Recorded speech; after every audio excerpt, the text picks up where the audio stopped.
From the Empire State to the Golden Gates, this is Quad Radio USA. Cool. Oh, yeah. Now, with all the dirt from the world of ATV motocross and GNCC racing, here's Mr. 10 Seconds, Rodney Tomlin. And good evening to everyone as we welcome you out here to another edition of Quad Radio Live. Actually, our second ever version of that, and glad to have each and every one of you folks along with us here this evening. And hopefully we're not overbearing and overdriving on our levels right now as we're trying to adjust a few things and saying Happy Independence Day, Happy Birthday America, and hello and welcome to one Johnny Gallagher, Johnny G, who has been deemed my sidekick, if you will, in Quad Radio USA for these new live broadcasts, and everything just stand by for just a moment. But how you guys doing this evening? All right, I've got you, but for some reason we got a major hum. I got some bad equipment. There we go. I think I got you. Happy Independence Day, guys. Happy 4th of July. Gotta love technology. Especially whenever you're running with the kind of technology I'm running with. It's a shoestring budget here at Quad Radio USA, but if you saw what kind of Band-Aids and tape I was using right now and rubber bands and everything, you'd be utterly surprised that we are broadcasting live on the internet right now. So like we say, it's happy birthday to America, and wow, I tell you, that means that we are about midway through the summer, which means it's very, very, very, very hot out there. And first and foremost, I'm going to say good evening to one B Hawk, and welcome him along. And Barry, how's things going tonight, buddy? Oh, pretty good. I'm celebrating the 4th of July. Hotel room here in Athens, Ohio. Been at the track, the John Penton track, the past 2 days. So it's been a hot few days. I can only imagine, man. I know that I spent some time down there this past weekend for the AMA ATV Motocross National, and it was hot down there then. We had a heck of a storm blow through there with like 80-mile-an-hour straight line winds and everything. It was pretty amazing. I don't think an easy up or an awning except for Mark Baldwin's made it through the entire weekend. It was pretty crazy stuff, man. What's the woods looking like? Because I know I heard a lot of snapping and a lot of popping and everything whenever that windstorm came in. Well, it's kind of, there's a lot of trees down. Most of the trees seem to be up on the ridges is where most of the trees are down. I mean, there's trees down in some of the valleys, but nothing like up on the ridges. So quite a few trails, like always. I mean, there's a lot of trails already at this track. So if possible, I'm leaving the trees on the track. We're just going around them. If some spots we got to cut the trees out because if it's on the side of a hill and there's no way around, we cut them out, of course. But right. A lot of the track, it's kind of funny. I guess maybe someone like Donnie has raced there quite a few times. What he expects to be in front of him, maybe a straightaway or whatever, it's going to be a little bit different. So, I think actually Tommy Harris had a good comment the other day. He said, a storm like this isn't good for the community, but it's good for a track because it changes things up quite a bit. So it should be good. Yeah, I know. I've always wondered, when you guys come into a piece of property we've been so many times, obviously you're limited in just how much you can do with the existing topography and obviously the trees. Also, a storm like this coming through, I'm sure it makes, I don't want to sugarcoat it, I'm sure it makes a lot of additional work for you guys cutting and cutting the trails, but for the actual riders showing up and running the race, it's probably going to have a little bit of a different look to it. Some corners that, we haven't seen before and sections that we haven't seen just because you guys are having to get creative to get from place to place. Yeah, that's exactly what I was getting at. I mean, there's right where we park our work truck, it actually would be behind the finish line on the moto track.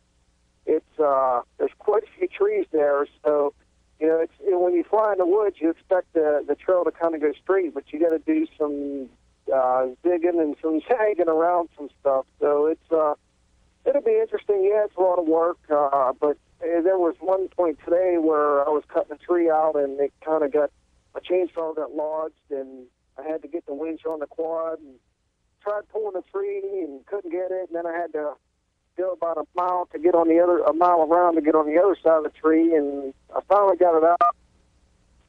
It's a lot of work for us, but hopefully in the end, what we can leave there will be better for you guys and make it fun. What about the dusty conditions, Barry? I mean, I know that it's pretty doggone dusty. It was dry on the racetrack. I imagine we got a little bit of rain, but I don't think it was enough to really do a whole lot about it. Well, I know, I heard the stories on Friday when you guys got the storm that came through. I heard there was Easy Ups chasing people down, and actually I saw today there was no tops on Easy Ups, but I seen a pile of Easy Up frames today, and I saw a guy, I'm assuming he was taking them to the scrap yard, but he had the back of his pickup loaded, and there was another probably pickup load on the ground of just Easy Up frames. So, it's I don't know how much rain you got with that storm on Friday, but I do know you got rain on Friday, and Jeff told me it rained again on Sunday night after everyone got out of there. He said the rain on Sunday night was more than what you got on Friday. And yesterday it rained quite a bit again yesterday. So if we was racing today, the track would be probably about perfect. If we don't get any more rain by the weekend, I think it'll be... I think the woods, I think there's some moisture in the woods, so I think it may hold up and be good in the woods, but in the open, like I said, if there's no rain in the open, it's going to be dusty. I mean, we're trying to keep you in the woods as much as we can, but, some of the places you gotta go through some fields to get to the moto track and the start fields and stuff like that. I mean, we're doing our best to water what we can, but I think, I guess I'm guessing that the woods will be pretty good. It's not going to be a complete dust bowl. Well, that's good. What about the heat and everything? Is there, any? I know I've been looking at a lot of the forecasts and stuff, and they're talking about heat index as well into the 100s and so forth. Are you guys going to make any repercussions for that as far as has anything been discussed as far as heading into the weekend as far as the heat is concerned or anything? Actually, I heard what you just told me. I heard on the way home, I called my wife, and she said she heard it was supposed to be like 99 maybe on Friday or Saturday or something. And I didn't get to look at the long-range forecast, but there hasn't been any discussion as of yet between myself and Jeff Russell. But if that is the case, we don't want to get anybody hurt, and I don't want to speak prematurely, but if that is the case and it's extreme heat, I don't know if there's, we may shorten the race a little bit, maybe, because sometimes I guess there's a lot of the people don't know. Rodney, you would know. Johnny may not know, but a lot of times there's discussion on a radio while the race is going on if it's going to be, the time frame, if we're going to be, 2-hour race or if we're going to go an extra lap and it would be 2:20 or whatever. If that's the case, and it's borderline whether we're going to go 1 lap long or 1 lap short, I'm sure if the heat is going to be what they're predicting, we're going to go a lap short. But, that we only guess at times, like as of right now, we're guessing, okay, it's going to be a 25-minute lap or whatever, but when it comes race time in the times, once we get a lap under our belt and we see where we're at, that's when stuff starts to happen, if we're going to call the race, a tad short or whatever. But I know there's guidelines you have to stay in, but I think when you got a heat situation like that, I think everybody would be fine with maybe cutting a lap short. Yeah, I would imagine that that would probably be the case for most folks and so forth. But then you got the one guy that says, I love the heat. I want to run until, let's run an extra hour. Yeah, I think that depends on where you're sitting coming into the lap. Yeah. The guy in second that loves the heat, yeah, he's going to be the one to say that. So Johnny, what is it like racing in the heat out there? I mean, have you been out there? You know what it's like this season. Is it been overwhelming or anything? And do you expect temperatures to be overwhelming from a racer standpoint this weekend? I'm sorry. Was that question to Johnny or myself? Yeah, Johnny. Okay. That we've been pretty blessed on the ATV side this year with good weather on Saturdays for all the GNCCs.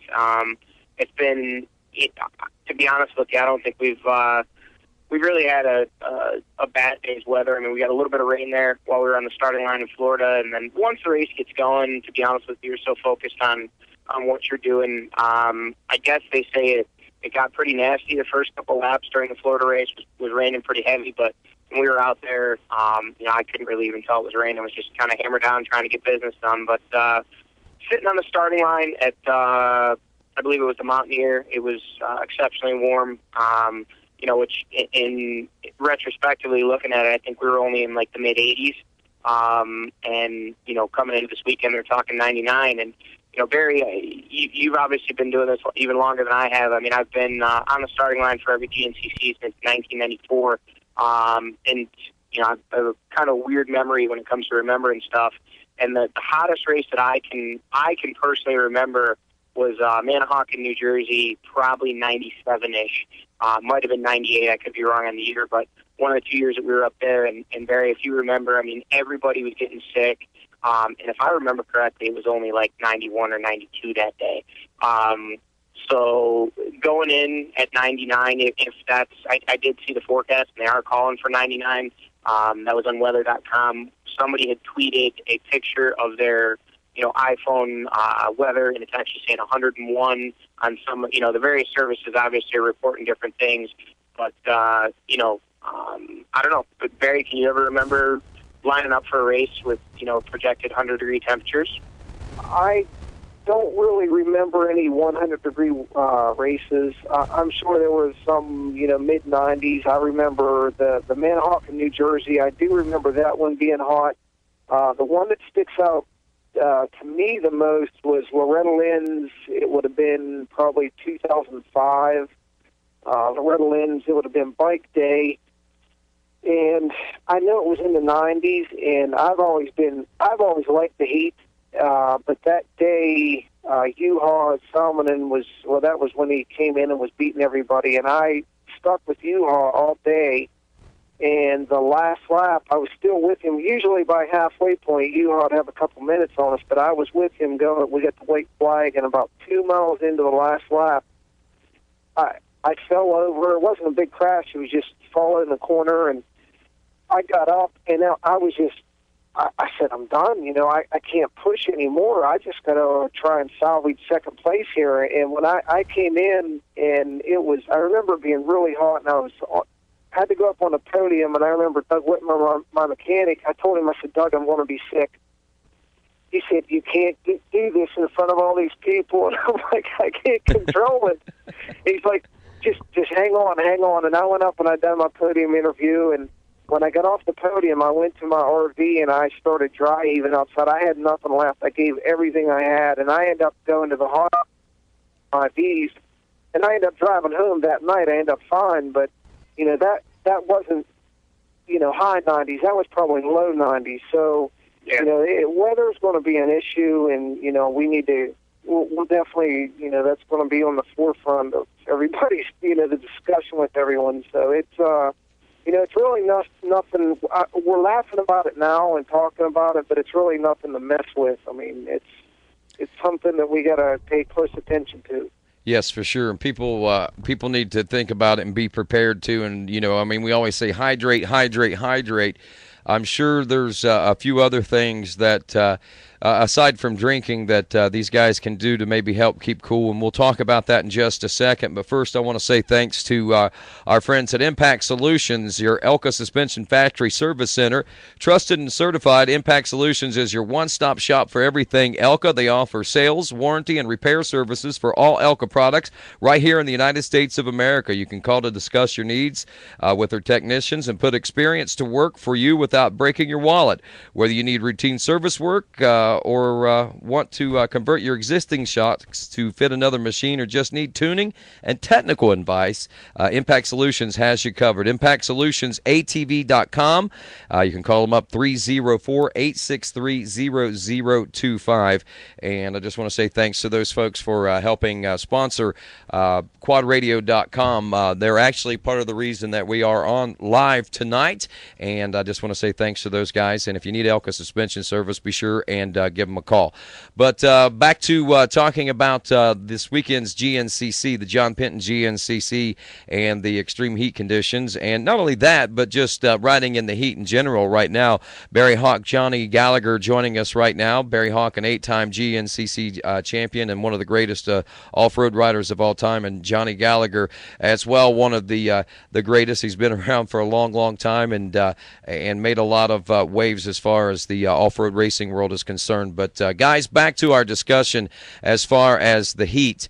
Like we said, I mean, hydration is key.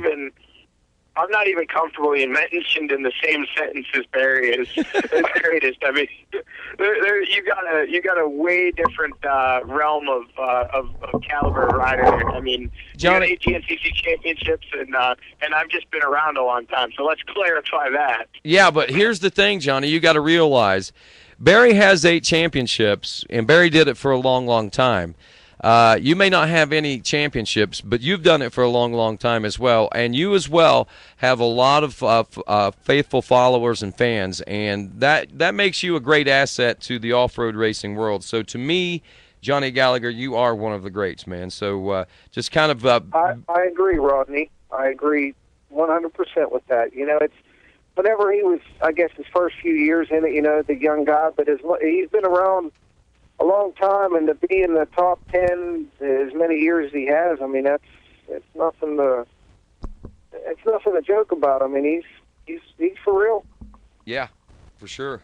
And still making a good living at it. I mean, that's the thing. I'd mentioned something about him coming aboard and helping doing some announcing, and he started talking dollars, and I said, whoa. I guess you're not ready for the announcing world yet. Yeah. You know, I see something else, John. He's always tweeting about, you know, he's going riding and training and going on his road bike rides and stuff. And I mean, I guess in the world of Twitter, it's still new and still young, and you see what the guys, you know, he put on there and stuff. But to me, it seems like he's having fun at it. I guess maybe once he retires and looks back on it, I didn't have as much fun as I could have throughout the years because I was so focused on winning. But it seems like he's having fun doing what he's doing now, and I think, I mean, that's definitely something that, you know, some of the guys don't really look at or don't appreciate, is having fun and doing something they love. And that's what Johnny's always tweeting at. You know, he's loving his job, so that's good. Yes. I pinch myself every morning when I wake up, and that's the God's honest truth. I mean, I certainly not undercutting the hard work and the sacrifices it's taken, you know, over the years, but right now where I'm at, I couldn't be happier, and you know, the people that I have behind me and helping me out and give me the opportunity that I have to do what I love and make a living at it. And you know, it's a lot of fun, Barry. It's you know, I know I can't even fathom the amount of work that you put in to win your 7 ATV championships, and you know, and your championship on a bike, and all the, you know, countless years that you were right there battling for championships, you know, prior to winning your ATV championships, and then also obviously all the years on bikes, you know, that you were 2, 3, you know, right up in there. And you know, it's certainly a lot of work, and I don't know that the average listener that hasn't lined up on that front row and tried to compete against the best in the world could ever understand it. But you know, I couldn't possibly ever express the amount of respect I have for, you know, the years that you put in, you know, the sacrifices you made, your family made, your friends made, to win all those races. But yeah, I mean, when you said about, you know, posting on Twitter and all that and the stuff I'm doing, I mean, I truly do. I pinch myself every morning and think, man, this is another day I get to, you know, this morning, 4th of July, you know, obviously, you know, Rodney, you're doing the quad radio thing tonight, so you're working. You know, Barry, you're out there making a track so we can have a place to race, and you know, doing your job and your career. And I woke up this morning, went mountain biking with Walker Fowler, and then was in the shop all day. And people are calling and texting, "Hey, you're going to come to this picnic? You going to do this, that, and the other thing?" And it does kind of suck for all of us maybe to a little bit be missing out on our July 4th stuff, but we're doing what we love and wouldn't have it any other way. Yep, and we're glad you guys do that, and a tip of the hat, and a special thanks to you, Barry, man. I mean, there's, I say things like this at the races all the time, but I really mean it. I mean, there's a lot of things that people could be choosing to do, and places that they could choose to be, and you could choose a lot different job than what you're doing, man. But it is really appreciated what you do for the GNCC racing world, both the ATVs and the motorcycles, man, because you put a lot of work out there. I mean, 100 and some degrees heat index today. And, I mean, you could have probably done anything in the industry that you wanted. I know we even talked about it here recently. You could still be racing if that's what you chose to do, but you chose it was time to step away. Yeah, I just, honestly, I said, I could still have fun certain times, but I just thought, I'm done racing. And every race, somebody will ask me, you wish you was out there, and honestly, I can tell you 100% no. I don't feel like I should be out there. I mean, yeah, I'm not going to lie. Every once in a while, whenever I see the guys, they're out there, and there's 2, 3, 4 guys, and I think it was the quad race at Indiana. There was Johnny. I think he was in there. There was 9 or 10 guys for like 3 or 4 laps that were wheel to wheel. Yeah. And that's when, if I could stop and get on a quad and race with you guys, I would like to do it for a lap, and then I'll say, okay, I'm done. And that's what, if I ever get time during the races, I will do some helmet cam stuff, but I'm usually so busy with, getting all the other tracks ready, for the bike day or whatever. I can't do the helmet cam, but that's the only time I miss it. But at the end of the day, I don't look back and say, I wish I was out there racing today. I'm content with my decision and setting up the tracks. And, it's stressful. It's like, my wife asked me tonight before you called, she's like, well, we've raced there for quite a few years. There's already trails there, so is there a lot to do? And I said, yeah, there's a lot to do because there's so many trails out there. You have to decide, okay, do I want to go on this trail? Do I go over here, up that hill, down that hill, whatever. It's like putting together a giant puzzle. And at the end, I'll ride a section 3 different times, and I'll ride different ways to get to from point A to point B. I'll ride different ways to get there. And at the end, I think, well, which way's the funnest? That might be the easiest if I go, say, down the hill. But if I go up the hill, it's actually the funnest. It's more work, but that's what I look at when I'm doing the tracks, and I know you can't make everyone happy, but in the end, I look at it is it going to be fun, and will the guys enjoy it? And the girls, are they going to enjoy it and have fun? And that's what it's all about, because I know, people always say, we want a new track, we want a new trail. And the thing that's interesting to me was when at the Indiana race this year, the new Indiana track, there really was no new trails there. They were new to GNCC, but there was no new trails. It was all existing trails. And that, I think we had more feedback from that race than just about any of them. The riders said, man, that was a fun track. So then I'm thinking, well, the guys always say they want new trail, but there was no new trail there. And it kind of comes back to, if you can make it fun, it doesn't matter if you're on a new trail or an old trail. As long as it's fun, that's really all that matters. Yep.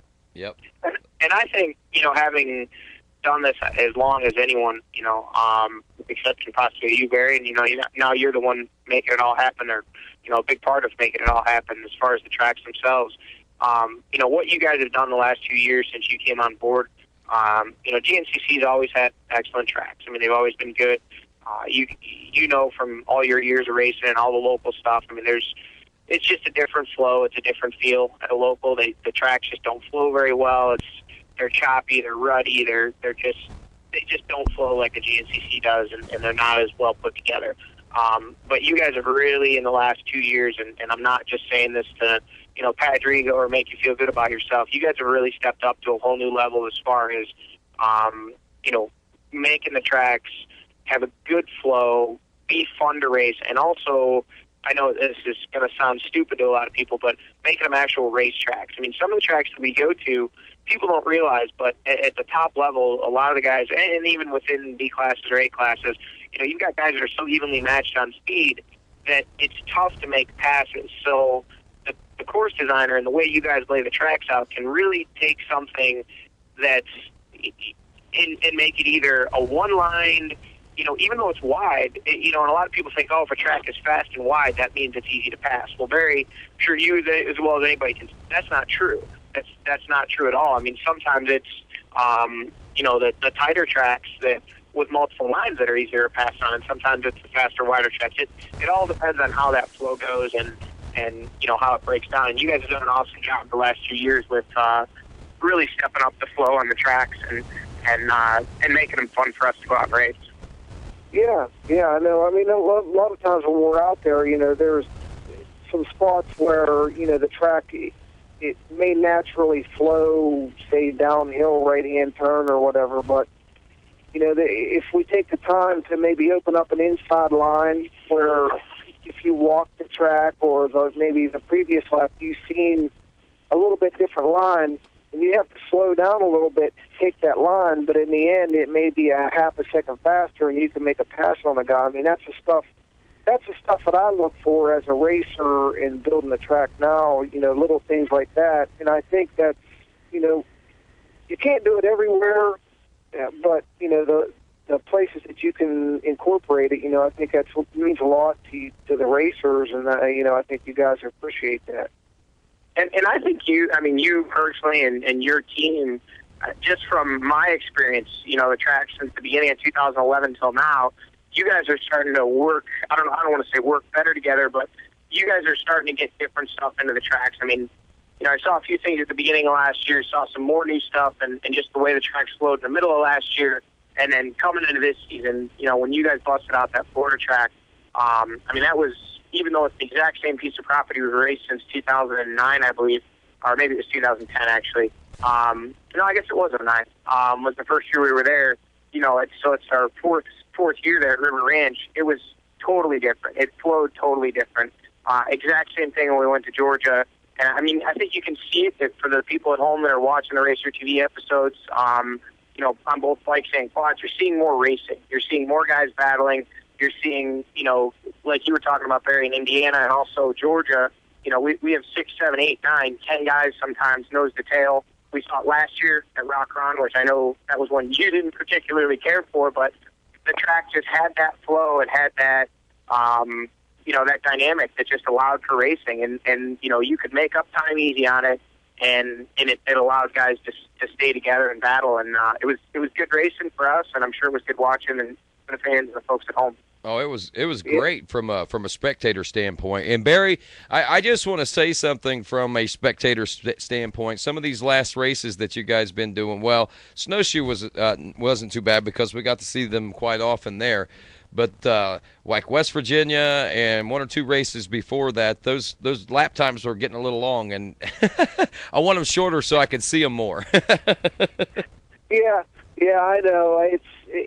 I know it's better when we have shorter laps for you and pit crews, but then sometimes it comes back to the riders. We try to make it to where it's good for everyone, but sometimes you're going to have a longer lap, and it's just because of the way the track or the way the land is or whatever. We try to make it good for everyone, but certain tracks, and I think Kentucky may have been some longer lap times, but sometimes it has to do with where the pits are. Mm-hmm. If the pits are in the corner of the property, and like Kentucky, for example, the pits basically was at the southwest corner of the property, and the track goes out around, and by the time it gets back, we can't cloverleaf it. Where right. If the pits are basically in the center of the property, we can cloverleaf it, and you can see a lot more, and the lap times, they may be as long, but you get to see the riders more. Yeah.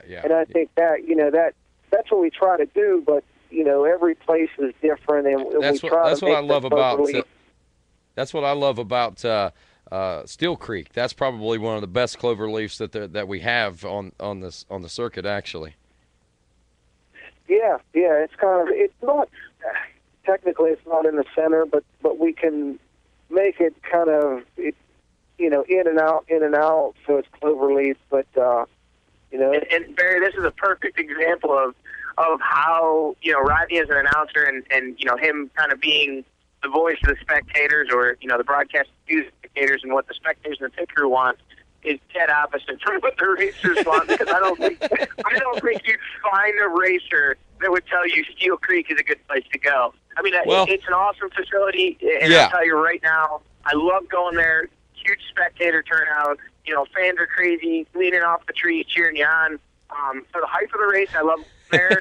From the time the green flag drops until the checkered flag drops is the worst 2 hours of my year, and just about every other pro rider that I talk to, their year as well. I mean, even guys that have won that place 10 times hate it. The place just, and I think a lot of it has to do with the shorter laps and how beat up that place gets. Yeah. Another one is Unadilla. People, spectators love Unadilla. I know we got that one coming up, so I'm gonna put my race face on, pretend like I love that place, and I'm gonna go there and win. But the reality of it is that place sucks.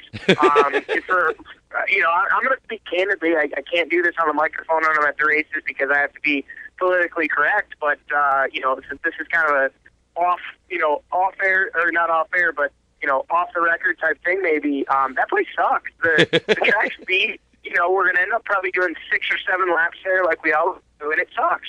The more laps, the worse for us. I mean, especially in the afternoon, and I can't even imagine for the bike guys. I mean, the bike afternoon guys, I know what the track looks like when we walk it versus what it looks like when we get to it the first lap, and then you can pretty much take the wear and tear out of track, especially Florida or Steel Creek or Unadilla, a place like that that's soft and chews up, and, it takes 10 times the wear in the afternoon race than it does in the morning. And then you've got the morning bike, youth bike race, and you've got the morning bike race. So by the time, Caleb and Paul and all those and guys on just complete the least lap we can do and better. So I'm gonna go. Sorry, Rodney, love you, man, but I'm dead opposite. Rodney, I know that's what you keep telling me, and I know it's good for the fans, but I know from the racing standpoint, the longer the lap and, as long as it's fun, but the longer the lap and the less laps you do is better for the racers normally. So, but what you don't understand, I'm not racing. I'm not there racing. I'm watching, so. I know. That's why you don't beat me up on it, but you keep telling me, shorter laps, make it better for us. And I'm putting that in my memory, but I'm thinking as a racer and as, kind of thinking for the racers, they want longer laps. Rodney was shorter, but, there's more racers out there than there is Rodney, so. And I think that's one thing that Racer Productions as an organization, and you guys have always done well, is finding that happy medium for everybody. There's some tracks, it's the same guys coming up to you week in and week out that are saying, man, you need to make these tracks old school, you need to make them tighter, you need to make them more technical. But then when you do that, you get a group of guys coming up to you, man, that was garbage, that track sucked, open it up so we can pass. And then, we need longer races, we need shorter races, we need more laps, we need less laps, we need more spectator viewing areas, we need better, there's a million people that want a million things, and I think the reason why Racer Productions as an organization and GNCC as a series has thrived through the years, and completely blown every other series in the United States out of the water is because the compromise and the adaptation of what people think they want versus what they really want. And, it's. Right. I think you guys do a great job with it. So keep doing what you're doing, and Rodney and I will just keep arguing. You're exactly right, Tony. I mean, we listen to everyone, and sometimes it's kind of one of the things with when we're building a track. We don't joke about the riders say they want this, but if they get it, they better watch what they wish for because they may not want what they think they want. So, we listen to the guys, and if we think it's going to work and stuff, is better, then we'll do it. But if we try and it doesn't work, then hey, at least we tried it. And next race, we're not going to do it. So, but back to the Unadilla thing.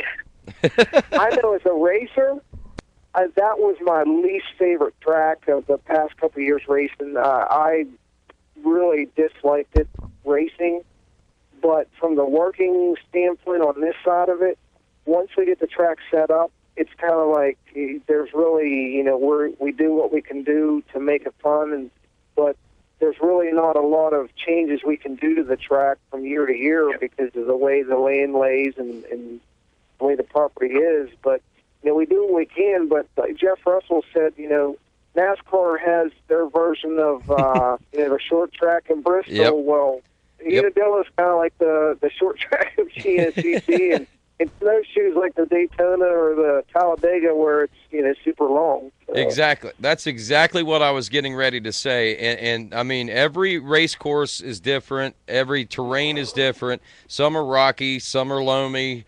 Some have lots of woods, some don't. I mean, some have lots of fields. I mean, that's just the variety of it, and I think that's where you get the best series. I mean, if you went and raced the same racetrack basically every week where you had a hard packed surface where everybody was doing this, I mean, that would get boring for a rider. That would get boring for a spectator. So the idea of going in different terrains, different geographical locations and stuff, that's what gives it that good mix, and that's what gives you a true, I think, national champion. And I think if you look at the bigger picture of it, I mean, it could almost be considered a worldwide recognized title. Yep, definitely. And, I when I said I hate Unadilla, that's not a cry for let's not go there. I mean, I know Right. I know that we get a huge turnout up there especially on the two-wheel side of things, and I run a number of races up there during the off weekends, the Winoa series that runs up there, and there's a big ATV fan base, and a lot of those guys hit that race. And I'm always willing to take one on the chin if it's what's best for the sport and what's best for the series. And but don't get me wrong, that doesn't mean I'm not allowed to say I hate exactly. that place. I mean, I'm not lobbying to not go back there. I mean, I'll load up happily and go there and race and certainly try my best. And, I've had some good rides there over the years. It's just, it's certainly not, that and Steel Creek are two that, I just don't care for. But, again, you can't make everybody happy every weekend. And What kind of racetrack do you like, Johnny? You're being all negative and everything. Let's get positive here for a moment. No, I'm not being. Barry, how many times have I complained to you about a track in the 2 years I'm just you've been doing kidding. He hasn't complained too much. He just said it wasn't one of his favorites, but he leaves it at that. Yep, and and I told you, I'll tell him flat out, hey, great track. I didn't like it, but it was a great track. And I don't know. I don't have a whole lot of negativity in me as far as crushing these guys for what they do. I know how much hard work goes into it, and I know they pour it out there every weekend. But my favorite. I really like Georgia. I really like Ironman. So, kind of reading between the lines on those two, fast and rough. Right. I like the tracks that get rough and whooped out. But if you've got kind of the coyones that just stay on top and stay on the gas, you can make up time. Those are two tracks that every year when we go there, I know I'm going to do well. St. Clairsville is another one. I'd say those are probably my three favorite tracks. I really like Somerset, but it didn't make the cut this year. And that place was brutal on equipment, so I can certainly understand, potentially why we didn't go back there. But I would say those are my favorites. The faster tracks that have a good flow to them, and that I like them when they get rough. I don't like the slower tracks that get rough, like Unadilla and Steel Creek, just because you can't get on top of it. I mean, you can be an animal and try and wheel tap and slam your way through everything, but there's no smooth way to do it. If you got the right bike set up and you're confident enough in your abilities, at a track like St. Clairsville, Ironman, and Georgia, you can get on top of stuff and actually start skimming it, kind of like Supercross boots, and that's what I like. Wow, that's good. That's good. Barry, what kind of tracks did you like? I personally like North Carolina. I know what he's saying about how the track gets rough, and I don't know why. I didn't mind the rough tracks. I was always in shape, but I remember winning, I think it was 2007, when I won Steel Creek. It was pretty hot that year, and I passed Brian Kearney right at the finish, but, I like Still Creek. I always liked racing here at the John Penton. I don't know, what it was. I always seem to do pretty good here. I've won quite a few races here on the bike, and I won quite a few on the ATV, and I always liked this place. I like Somerset. I like the really rocky ones. If I had to go pick, if you said I have to go race tomorrow, where do you want to go race? Somewhere really rocky. Somerset, Snowshoe, the old Hard Rock track, somewhere like that, or races that I really like. And I don't know why, I just like riding the rocks. Interesting. I can't believe I left the Penton out, because that's one of my favorites. I don't know. I just got so I caught got up my in- feelings in- hurt because of that. No, it's true. I love that place. I mean, it's it's been the site of some epic mud races. Oh, man. And with Penton, it's always feast or famine. It seems like we don't ever really get decent conditions there. It's either a mud fest or a Dust Bowl, one or the other. But I've done historically some really good rides there. I guess actually, now that I'm thinking about it, I've never actually made a podium there. But I don't know how that's possible, because I think I've led there at one point or another during a race probably a dozen times over the years. But apparently I never brought it all the way home. But yeah, I mean, I've had a lot of top fives there. Stuck with the lead group and battled it out right down to the end. And for one reason or another, couldn't finish the deal. But maybe this weekend will be the crowning achievement, and I'll finally get on the box there. That would be so sweet. I just thought of another race that I really liked was Palatka. Remember racing there, Johnny? Oh, Yeah, right. I did. Hey, we raced there twice, and I won twice. I like that track a lot. Yeah, but you also threw when you were done. Don't tell me. What did you say? I also what? I'm sure you also threw your pick away when you were done. So any money you made, purse money, prize money, probably all went to Doug to try and build you a new bike before the following weekend's race in Georgia. Yeah, exactly. Retired to a practice bike. I don't know if you've ever actually been in that area other than that, but that is the driest place on earth. It's just low-lying, and we just happen to get really unlucky. I've talked to people in the area. We actually used to ride at a track right Bostwick, like literally right up the road from there. We got thrown out at the end of last year because we moved too much dirt, apparently, when we do motos, so they won't let us ride there anymore. Rodney, I think we talked about this on an earlier show with Chris Bach and those guys, but Chris and Borch and I got tossed out of there. We're not allowed to ride there anymore. But long story short, those guys told us, they remember those races back in, it was 2003, 2004 that we raced there, and that was like freak conditions both years where rains just came in, torrential downpours, flooded the area. It's never been, not saying never, but like in recent memories, it's never been that wet there before or since. So it was just, God apparently conspired against ever us racing in Palatka again. Because I'm sure even if it was a different facility, if you put Palatka on the schedule, you'd get about 11 people show up there to race. I'd be one of them. Yeah, you want to be 3 for 3. You want to make it the trifecta. Yeah, no kidding. Yeah, I did well there both years, but I truly did ruin a bike both years. I mean, I came in with, obviously, the season opener, brand new race bike, and it was a practice after that. It never ran again either year. You know what I remember most about Palatka? I can remember waiting around it was halfway up to my knees everywhere I went, and to my knees in a lot of places. But I also remember waiting around in that water on a Saturday night. I'd lost my keys, and I looked for my keys for I'm going to say somewhere in the neighborhood of 3 hours, and it might have been longer than that, but I'm going to say 3 hours at least. And whenever I finally did find my keys, they were around my neck, but tucked inside my shirt. I don't know if I would tell that story.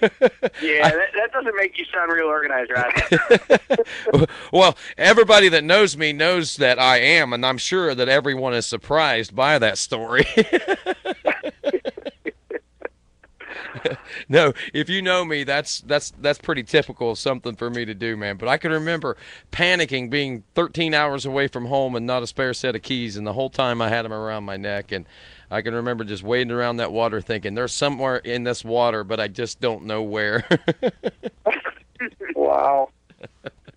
But Yeah, that place was an experience for sure. oh man, a lot of memories there. I can remember Big John going hog hunting there. Man, the guys down there used to take him wild boar hunting every year. Both years we went down there, and he would always talk about how he manhandled the hog and killed it by hand. But we knew that wasn't the truth after you heard the other guy's story. You know, Robbie, I just got that story. I know he got the hog. You know, he was proud of it, but the story that kind of came out at the time and the story that I heard recently didn't really match up a whole lot. That's what I'm saying. Yeah. But he did get a hog, so we'll leave it at that. He did. Yeah, we'll leave it at that. Yep. All right, guys, it is getting kind of late, and I told Barry I'd have him on there 15 to 30 minutes, and it's been 45 so far, actually almost 47. That's fine. No problem. But back to my original question there a little bit ago, as we get set to wrap things up with the heat and everything, what can these guys do to get prepared for this weekend? Man, hydrate. You know, if you see, it's one of the things where if you see your pit crew member handing a water bottle out and you don't want to slow down to get it, you probably should slow down and get it. You know, I remember back when I used to race the bike and the ATV both, I would actually stop during the race. On bike day, I would stop after racing the ATV on Saturday, on Sunday, halfway through for my pit stop. I would have them change my Camelback, the bladder. I would have them change it out and give me a fresh one. You know, something, if it's going to be that hot, you know, that you don't want to take the time to do it while the race is going on because you think, oh, I'm going to lose 20 seconds or whatever, but the time in the end where if you have something fresh there to drink and something nice and cool, at the end, you're going to gain more than 20 seconds by having something like that. And I'm not saying that everybody needs to do that, but you know that may be an option for people to. Remember those Camelbacks in the late '90s, early 2000s were actually designed to be changed halfway through. They had the quick connects and the extra wide openings. I think it was Vital. Was that the name? Actually, Scott Summers was the first one that brought it around that I remember. And I remember for years, all you bike guys, you know, you guys went 3 hours. You know, we were only going 2, so it wasn't as prevalent on the ATV side. But on the bike side, I remember watching all you guys would come in, and when you fuel, you know, around about an hour and a half or so, you guys you'd swap out your Camelbacks, and you know, it was probably on a hot day, probably worthwhile. I never actually paid a whole lot of attention to hydration for as long as I've been racing, and I severely dehydrated myself this year at Steel Creek because having been sick, being on some medication leading into the couple weeks coming into the race there. But long story short, I've done a little research since then, and it's surprising how quickly your body both uses and excretes moisture. People don't realize that how much water you really should be taking in prior to and during activity like that. So it's not something to joke about. You know, we were kind of, like you said, we were joking about it earlier, but it is a very serious thing. Dehydration can be painful and, in fact, life-threatening. So everybody should take it very seriously coming into this weekend. Drink your water.